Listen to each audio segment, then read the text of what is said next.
You think you want freedom, you think you want choice. But most of you don't. Most of you want the feeling of choice without the cost of it.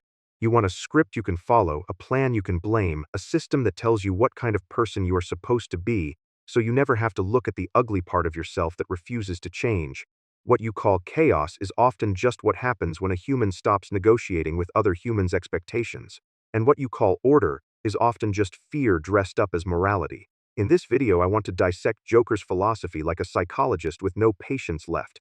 Because you keep making the same mistake. You keep imagining that the crowd is good, the rules are real, and the people you rely on won't turn on you the moment the math changes. Let's start with the uncomfortable core. Joker is not a person to him.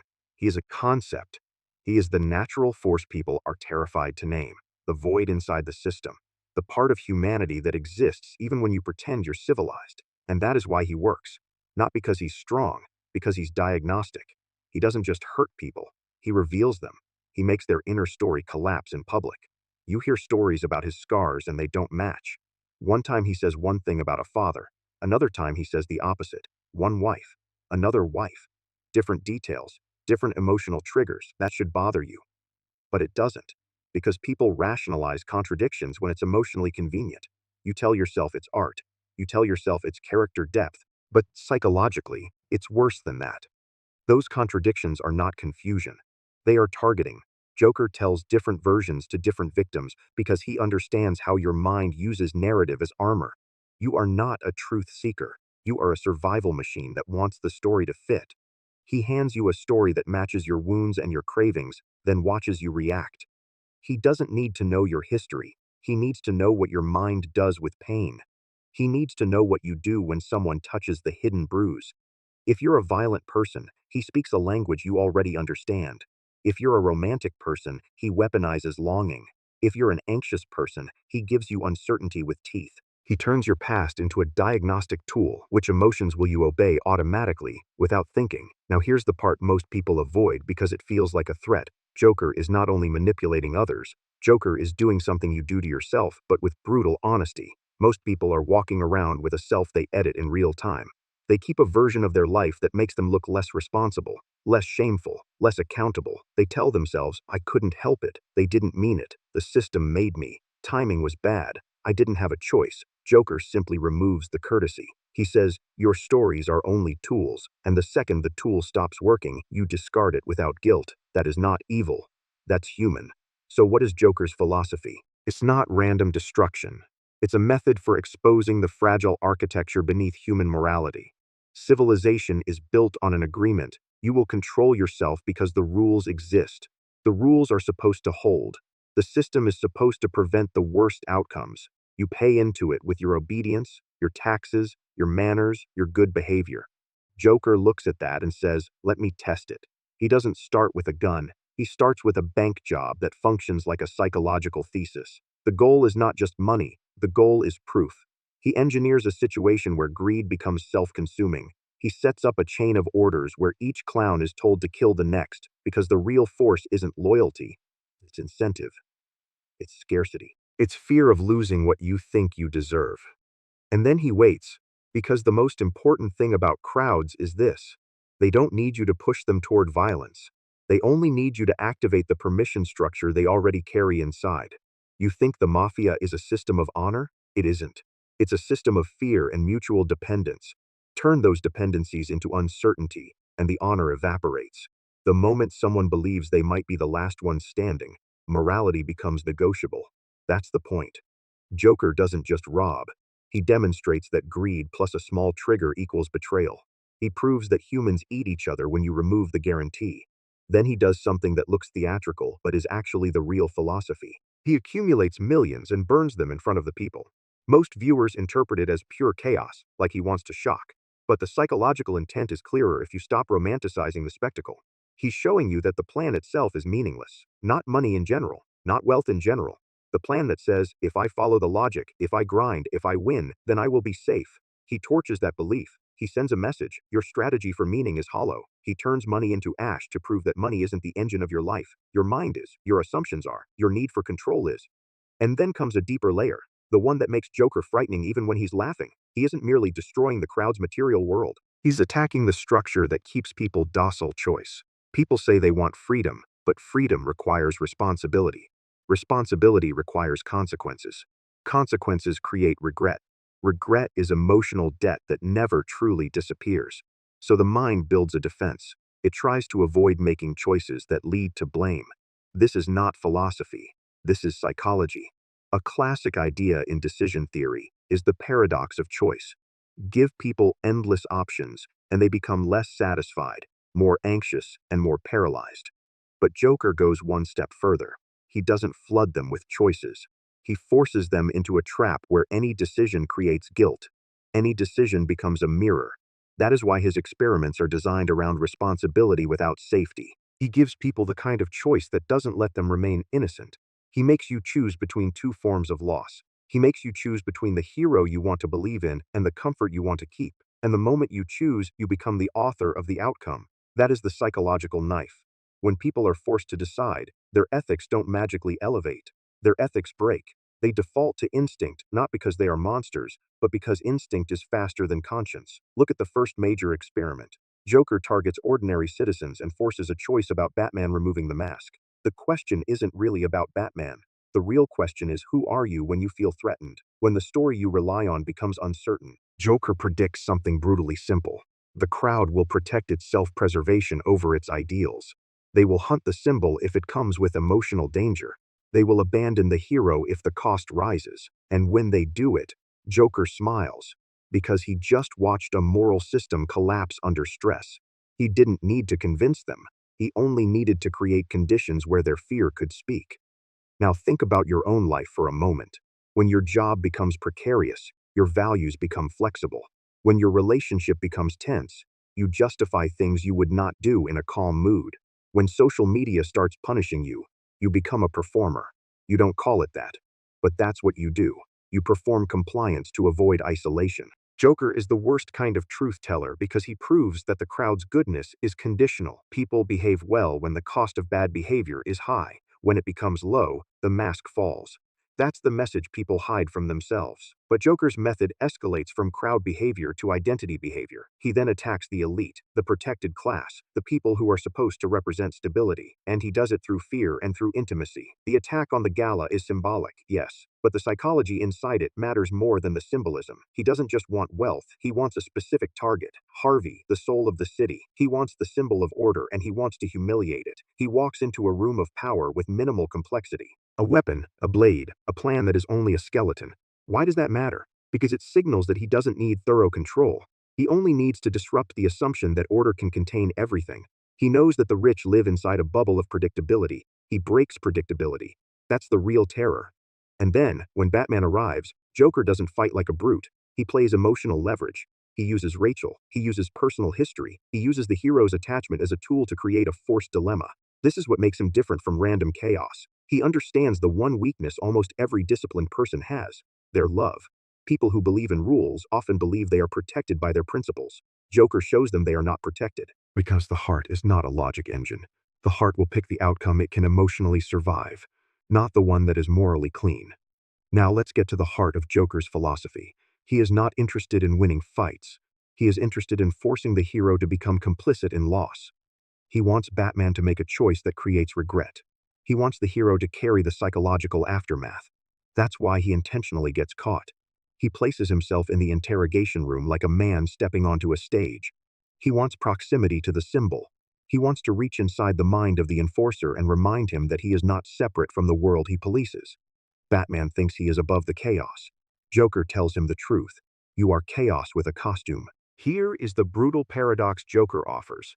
Batman believes his code prevents violence, but Joker argues that Batman's enforcement creates the conditions for chaos to grow. The more Batman tightens order, the more chaos develops to balance it. The two are sides of one coin. That is not an attempt to excuse Joker. It's an attempt to break Batman's certainty, because certainty is what gives people strength. Remove certainty, and you can turn strength into paralysis. Now, the most psychologically violent moment is the choice Joker creates for Batman, and the choice he creates for others through Batman. Joker sets a trap that weaponizes time, misdirection, and attachment. He forces Batman to choose between love and duty, between a future for the city and a present for a single human being. This isn't just villain tricks.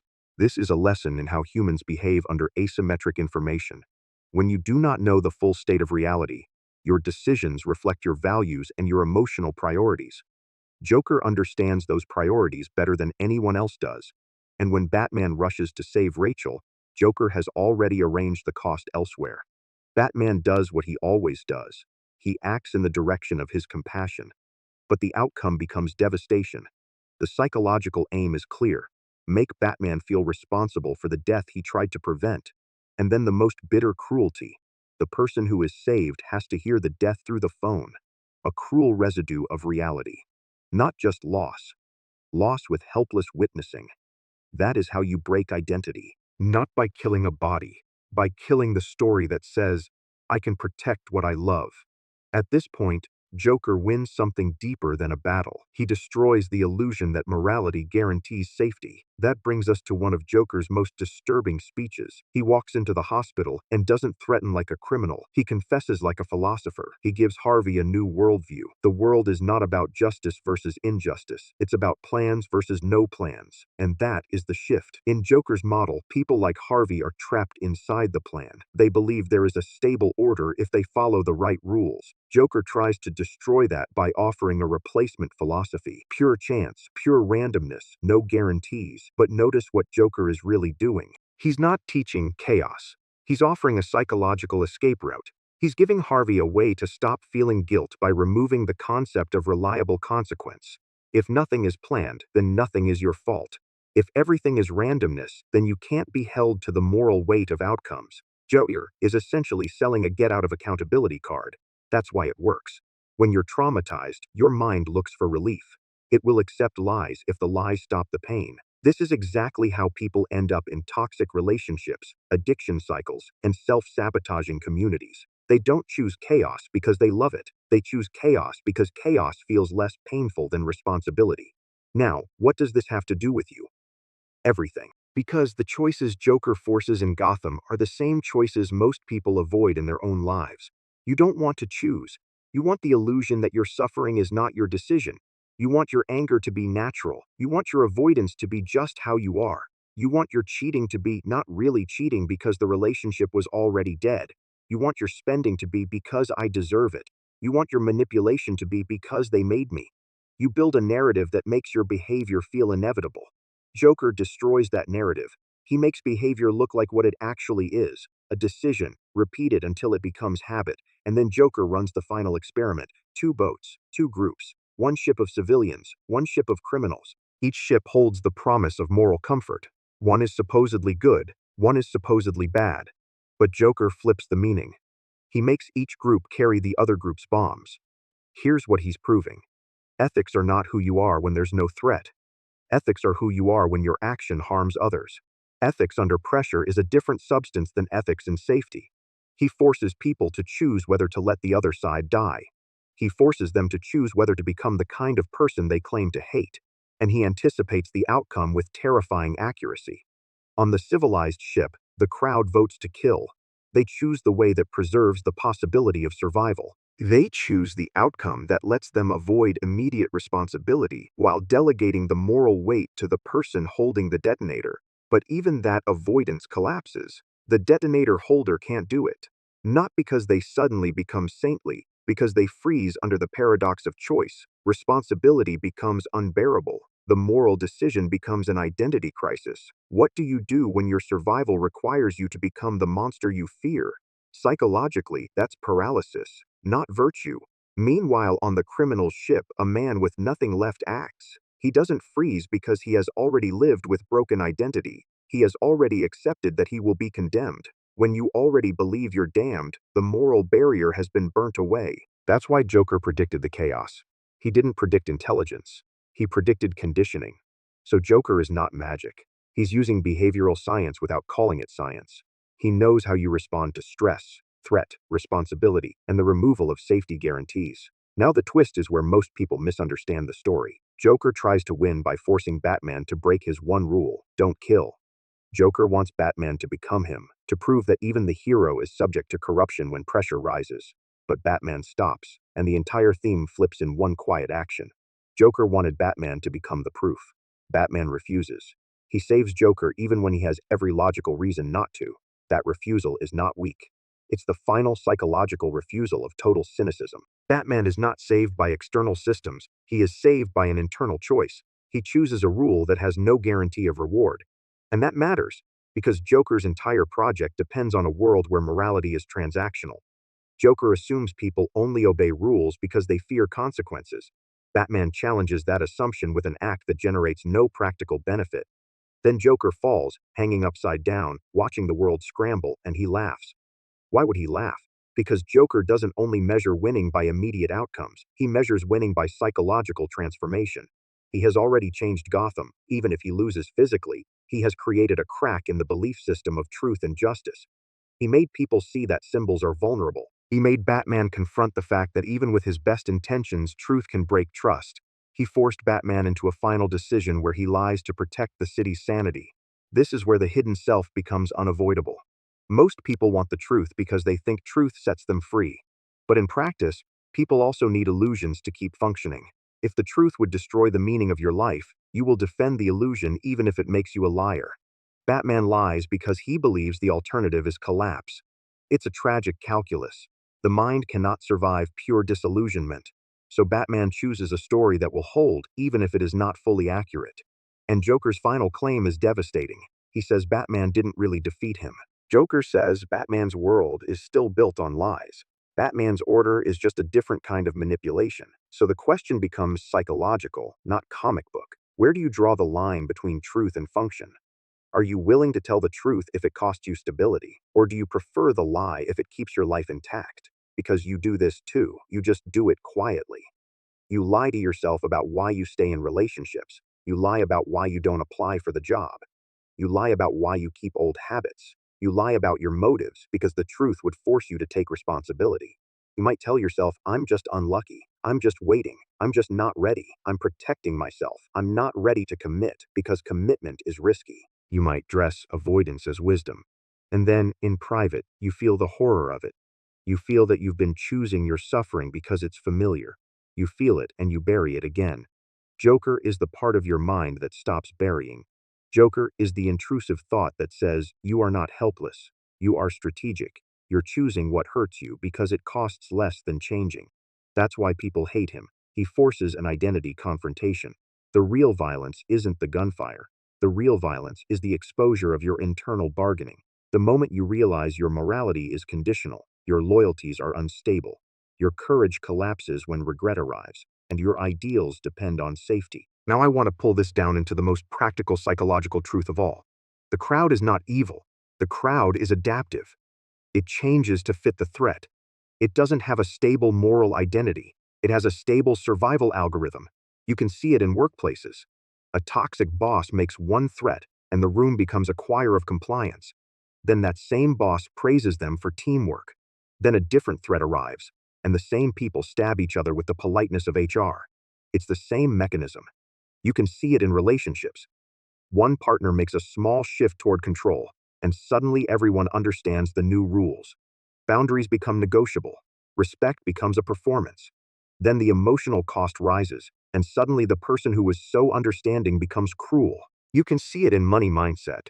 People claim they believe in long-term value, but the second a financial crisis hits, they panic buy or panic sell. They chase dopamine instead of discipline. They call it making moves, but it's actually fear-based control, and you can see it in social media.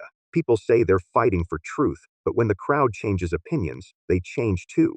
They do it quickly, they do it publicly, not because they are convinced, because the cost of being out of alignment is social exile. Joker doesn't have to invent that behavior, he just dramatizes it. So here's the uncomfortable question you need to answer without rushing. When your life is stable, what kind of person are you? And when your life becomes unstable, what kind of person do you become? Because your values under pressure reveal your real faith. Not the faith you announce, the faith you practice. If you're faithful to love, you will hold your choices steady even when it hurts.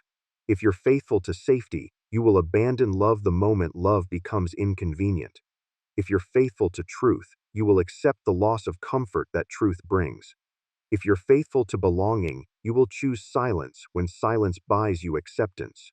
Joker's entire existence is to make these faiths show themselves. And Joker's final irony is that he doesn't need to be stopped by force. He's stopped by a rare form of internal discipline. Batman refuses to kill even when killing would end the conflict. He refuses because his moral code is not a contract, it's not a bargain, it's an identity. But here is where it gets dark. Batman's code also requires him to accept unbearable psychological costs. He lies. He sacrifices. He carries guilt.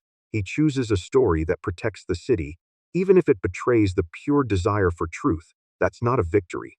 That's tragedy. The story admits something you're afraid to admit. Even the best moral systems still require human compromise to survive. So what should you do with all of this? Not to become Joker, not to become Batman. Don't romanticize either. You need to recognize your own hidden self. The part that wants the benefits of morality without the burden. The part that wants to be seen as good while staying protected from responsibility. The part that wants plans because plans let you blame. And you need to stop pretending your life is managed by fate, because fate is just the language you use when you don't want to face your agency. If you want to rise, you have to do something humiliating. You have to choose on purpose. You have to accept consequences without rewriting your story afterwards. You have to admit that your avoidance has been a strategy and your excuses have been a drug. It's not enough to say, I want freedom. Freedom is not a mood. Freedom is the moment you stop outsourcing your decisions to